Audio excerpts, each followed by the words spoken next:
Sim Update 3 Beta has received 9 updates since the first version of the beta was released. This week we receive 2 new updates to the beta. In this video we take a look at what those updates include, as well as we have all the major previews, announcements and release news. So let's jump straight into the video.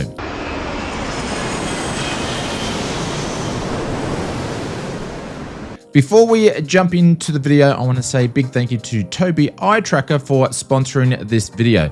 I've personally been using my Tobii Eye Tracker 5 for many years now, and I've tried many other eye tracker systems in the past which can attach to your headset or use a webcam or your phone to track your movements. All of them, in my opinion, don't live up to the Tobii. It just works. My Tobii can work in all sorts of light conditions, and I have no trouble using it when I'm wearing my glasses through my flight simming sessions. The Tobii Eye Tracker 5 adds extra immersion to your sim when it comes to Microsoft Flight Simulator 2024. Tobii has received some native updates when it comes to Sim Update 3, so I'm really looking forward to checking them out in Microsoft Flight Simulator 2024. Thank you to Tobii for sponsoring this video, and I'll leave a link in the description of where you can pick up your Tobii Tracker i5, including a 15% discount. Kicking off with this week's previews and announcements, Bluebird Simulations this week revealed their beta roadmap and price for release of the highly anticipated Boeing 757. Upon release, the 757 will include both the 200 and the 300 variant with all the engine options and will be compatible with both the 2020 and the 2024 sim. Bluebird will release the Boeing 757 on their own website and of course the Just Flight website for both PC and Xbox. On the marketplace release will be a few months later down the track. Bluebird has mentioned that the release price will be $80 USD, and they also have mentioned just because they're releasing the price doesn't mean that the Boeing 757 from Bluebird Simulations is going to release anytime soon. When it comes to the rollout of the beta for Bluebird's Boeing 757, next week they will have it at Flight Sim Expo. This is stage 1 and includes a small group of testers with in-depth knowledge of the aircraft will also have access to it. Stage 2 will begin once the FMS is complete. The team mentions this is still several months away. And stage 3 is a full-scale beta involving the entire test group. Bluebird mentions the biggest blocker is the Boeing 757 FMS, as it takes much development time to develop the FMS from scratch. From the sounds of it, it may even be possible that we'll see a Bluebird Simulations Boeing 757 release could slip all the way back to sometime in 2026.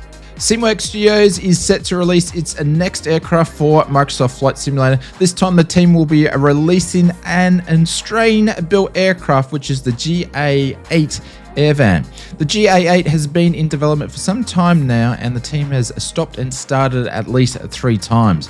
The final touches are now underway, and the 2020 version is set to release next week on the 26th of June. Followed by a 2024 version later on in July. These releases will go directly to the InSim Marketplace store. This is where the Airvan will be available for career mode within Microsoft Flight Simulator 2024.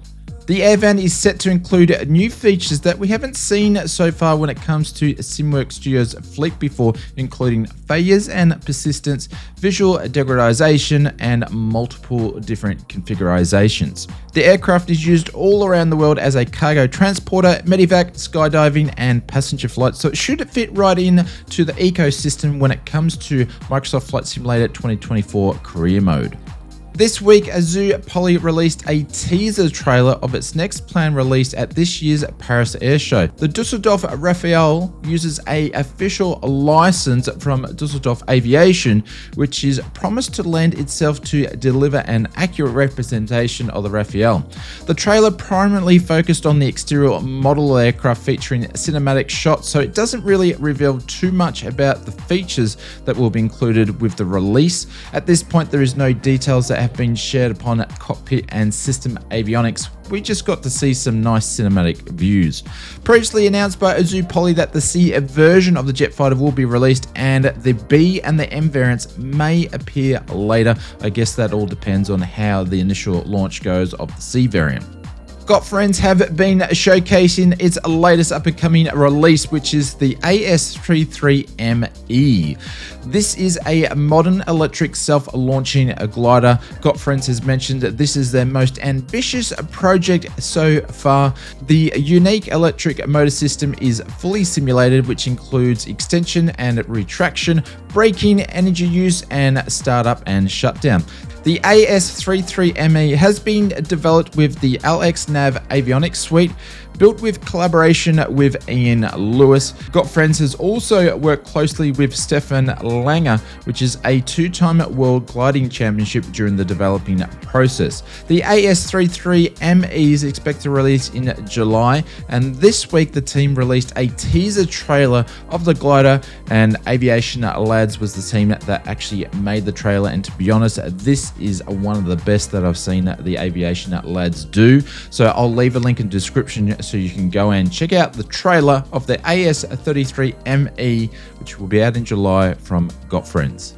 Moving over to this week's release news, and the first release dropped out of nowhere this week, which is Verga Studios. They have released its first aircraft for Microsoft Flight Simulator, which is officially again a licensed Dusseldorf aircraft, which is the AlphaJet.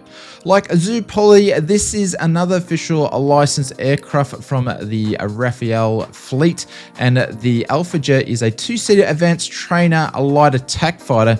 It entered service in 1970, and it became famous as it was used by the French aerobatic team in the early 80s. And features include, with the release, is a fully modeled front and rear cockpits, supported for AI co-pilot, multiplayer ready instructions and student mode, 5 liveries, realistic 3-color smoke pod system, a tablet EFB, fully animated cockpit, authentic engine start, and high G wing flex. All the sounds have been recorded from a real AlphaJet, and you can pick up your version of the AlphaJet from Verga Studios over on the Cinema Market Store, and a Xbox version is planned to be later integrated into Microsoft Flight Simulator 2024.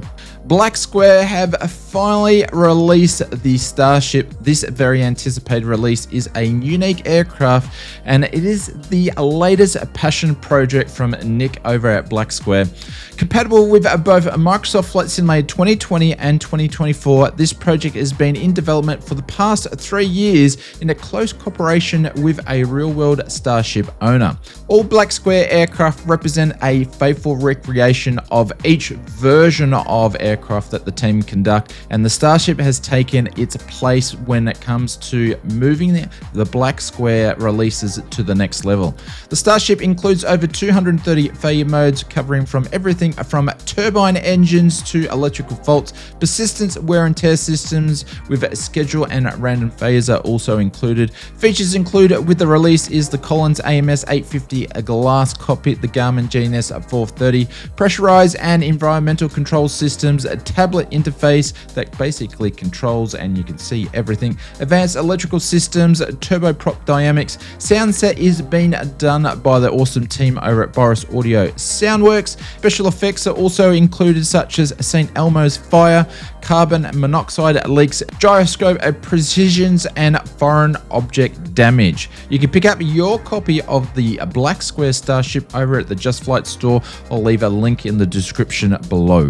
Flight Sim Labs this week has released its A321neo for Microsoft Flight Simulator following its early release of the A321ceo. The new aircraft expands the FS Labs offering next generation features in addition to engine options that support both Microsoft Flight Simulator 2020 and 2024.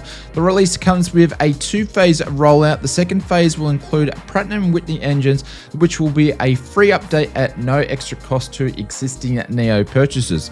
The Neo release comes with a number of new systems and performance changes reflecting the real-world aircraft capabilities.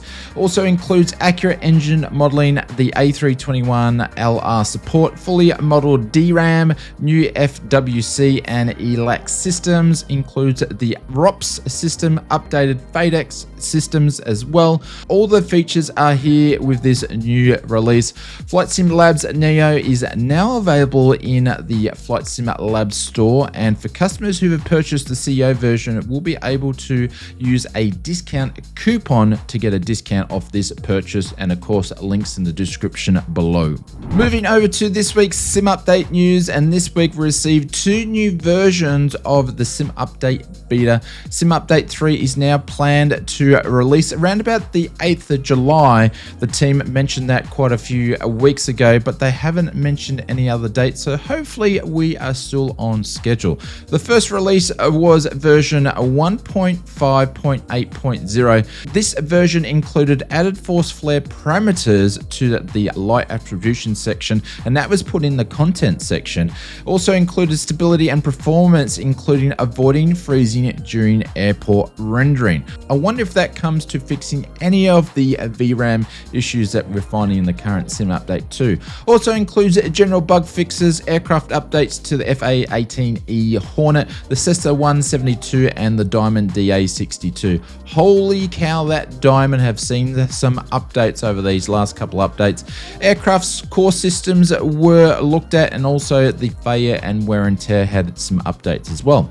The second release this week was version 1.5.9.0. Included general bug fixes, was basically it fixed an issue where the user could become soft locked after opening one of the world map filters, launching a flight, then ending the flight in free flight. This was most likely driven from the previous update, which was 1.5.8.0 that we just mentioned. This update of 5.9 really appears to be more of a hot fix than anything else. Also, of course, they included another update when it comes to the Diamond DA62.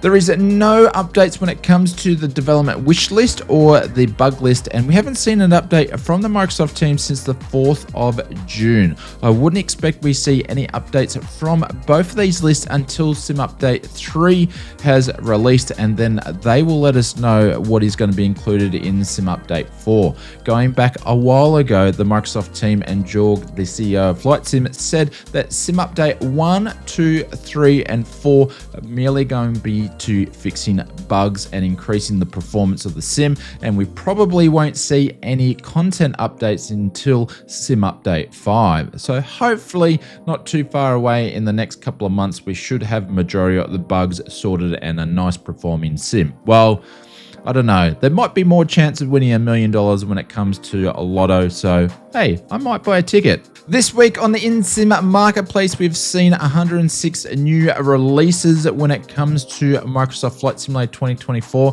We've seen 53 releases on the PC and 53 releases on Xbox. Basically, it's not 106, it's 53 releases. 6 new aircraft have been released this week. One is the Hunter from Quick Flight, which released a couple of weeks back on PC, and also the PA-28 Arrow bundle from Just Flight. Both of these are compatible on Xbox and PC, and the 4 other aircraft aren't worth really talking about because they're from MS Sceneries. And the rest of the releases are made up, and you guessed it, there is a bunch of livery packs there, 22 in fact, 2 scenery packs, 5 night lighting packs, 1 train pack which is for Switzerland, and also 17 airports. A big thank you to Toby for sponsoring this video. I'll leave a link in the description below so you can check out the Toby Eye Tracker 5 and also a discount code below. And if you'd like to stay up with more flight sim news like this, please hit that subscribe button. Help us get to the 100,000 subscriber mark. We are so close, and I will see you in a video soon. Have a great simming weekend.